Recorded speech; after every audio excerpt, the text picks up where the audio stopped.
संयोजक doctor Rajneesh Singh screen पर आप लोग देख रहे हैं। सबसे पहले अपना सत्परिचय देते हैं। मैं डॉक्टर रजनीश सिंह भाजपा प्रबुद्ध प्रकोष्ठ का जिला संयोजक हूँ। इसी गांव रामनाथपुर का रहने वाला हूँ और इस कार्यक्रम हिंदू सम्मेलन जो था उसके संयोजन का जिम्मेदारी दायित्व मेरे ऊपर। ये बताइए कि जो हिंदू सम्मेलन है ये जो विगत वर्ष भी हुआ था, इस साल भी हुआ है और नहीं, ये हिंदू सम्मेलन जो है ये संघ के 100 वर्ष जो है पूर्ण होने के उपलक्ष्य में ये हिंदू सम्मेलन जगह जगह पूरे भारतवर्ष में आयोजित हो रहा है। उसी की कड़ी में एक हिंदू सम्मेलन का आयोजन यहाँ ग्राम रामनाथपुर में हुआ। इस सम्मेलन के माध्यम से पूरे क्षेत्र नहीं बल्कि जिले और दूसरे प्रांतों से भी लोग भाग लिए। हाँ, इसका क्या संदेश गया है? देखिए, आज जो स्थितियाँ आप देख रहे हैं दुनिया भर में, बांग्लादेश हो, आपका पाकिस्तान हो, ये तो केवल कहने के लिए है। दुनिया भर में आज अमेरिका हो, फ्रांस हो, रूस हो, चीन हो, माने जो अपने मित्र राष्ट्र हो या दुश्मन देश हो, कहीं भी पूरे दुनिया में जैसे कहीं क्रिश्चियनिटी है और वहाँ क्रिश्चियन है तो वहाँ हिंदू जो है उसको दूसरे भाव से देखा जा रहा है। जो मुस्लिम देश है उसमें भी जो हिंदू हैं उनको भी दूसरे ढंग से देखा जा रहा है। भाव दूसरा है, देखने का नज़रिया दूसरा है। और उन जगहों के अलावा जो भारतवर्ष है, जो हिंदू राष्ट्र है, बहुसंख्यक हिंदू है, यहाँ भी हिंदुओं को देखने का नज़रिया अलग है। हम कहते हैं हम हिंदू हैं तो ये अपमान की तरह का देखा जा रहा है।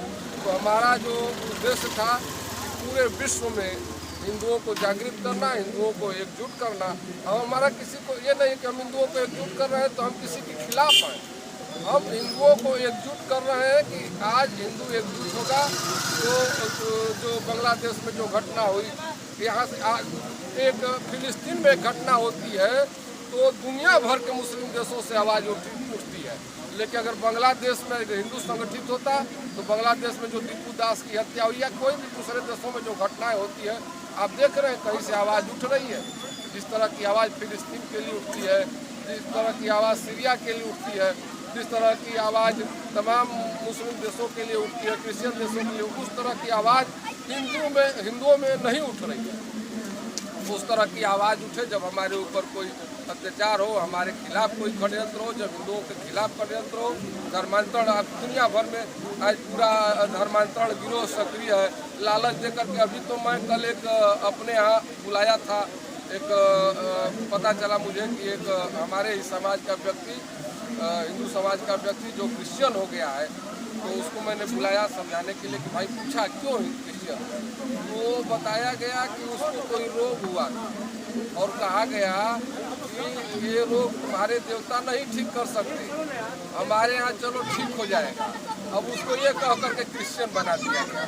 अब बताइए क्या लगता है सर कि सनातन धर्म से आज हिंदू कमजोर होता जा रहा है? नहीं, हिंदू न कमजोर था न कमजोर है। सम्मेलन कराने की आवश्यकता क्यों पड़ी? संगठित नहीं, कमजोर नहीं, अलग अलग हिंदू भी शेर की तरह है, बाघ की तरह है। लाख बकरियां एक भीड़ हो और एक शेर अकेला उसमें छोड़ दीजिए, वो उन पे भारी पड़ जाएगा। कमजोर नहीं, डॉक्टर साहब, हिंदू राष्ट्र की जो संगठित करना है, बस एक उद्देश्य से संगठित करना। हिंदू कभी कमजोर नहीं था, सारे धर्म स्थापित है। हिंदू धर्म की स्थापना नहीं हुई आदिकाल से, जब से धरती की उत्पत्ति हुई, जब से आकाश की उत्पत्ति हुई, ग्रहों की रचना हुई, तब से हिंदू धर्म है। और आगे भी जब तक ग्रह नक्षत्र आकाश धरती रहेगी तब तक हिंदू धर्म रहेगा। लेकिन केवल दिक्कत है कि हिंदू धर्म संगठित नहीं है। इस सम्मेलन के माध्यम से हम हिंदुओं को संगठित करने का एक प्रयास कर रहे हैं। डॉक्टर साहब, हिंदू राष्ट्र बनने की जो परिकल्पना है, जो सोच है, क्या साकार हो पाएगी? बिल्कुल साकार होगी। जब मुस्लिम राष्ट्र की कल्पना साकार हो सकती है, क्रिश्चियन राष्ट्र की कल्पना साकार हो सकती है, तो हिंदू राष्ट्र की कल्पना क्यों नहीं साकार हो सकती? और बुराई क्या है हिंदू राष्ट्र की कल्पना में? हिंदू राष्ट्र की कल्पना जिस दिन हिंदू संगठित हो जाएगा, देखिए सारे मर्ज की एक दवा है, संगठित होना। हमारा चूंकि लोकतंत्र है, लोकतंत्र में संगठन ही शक्ति है। जैसे हमने कहा ना कि लाखों बकरियां हैं और उसमें एक शेर को छोड़ मार खा जाएगा उन लोगों को, लेकिन अगर वोट की बारी आएगी, जो चुनाव की बारी आएगी, तो बकरियां जीत जाएगी और शेर हार जाएगा। इसलिए संगठन की जरूरत है, शक्ति की जरूरत है, संगठन में ही शक्ति है। लोकतंत्र में बिना संगठन के शक्ति नहीं है, इसलिए हमको संगठित करने का हमारा उद्देश्य यह है कि हिंदू राष्ट्र तब तक नहीं बन पाएगा जब तक सारे हिंदू संगठित नहीं होंगे, एक साथ नहीं होंगे, तब तक हिंदू राष्ट्र की अवधारणा पूरी नहीं होगी। धन्यवाद।